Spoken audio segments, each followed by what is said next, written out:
Bonjour. Ce dimanche, Jésus nous pose la question fondamentale. Comment se fait-il que vous n'ayez pas la foi? C'est-à-dire, comment se fait-il que vous n'ayez pas totalement la foi en tout? Ça se passe autour d'une expérience, c'est pas une parabole, c'est quelque chose qui leur est arrivé.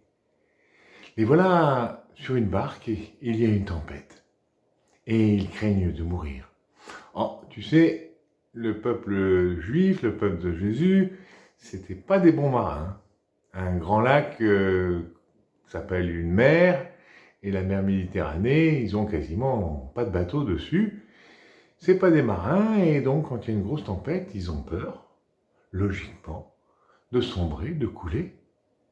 Ils ont peur de la mort. Alors ils réveillent Jésus, puisque Jésus était endormi. Lui, ça, il lui fait pas peur.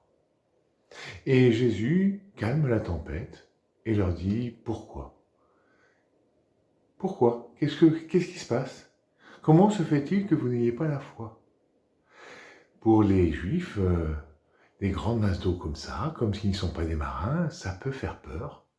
Et c'est le signe de la mort. C'est le signe du mal. C'est le signe du mal qui peut arriver.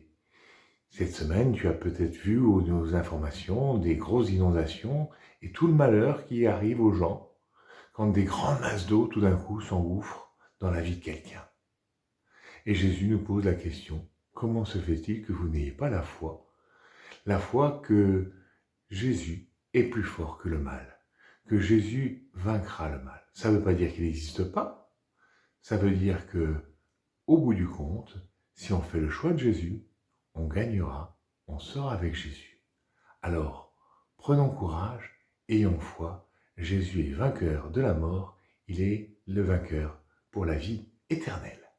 À bientôt.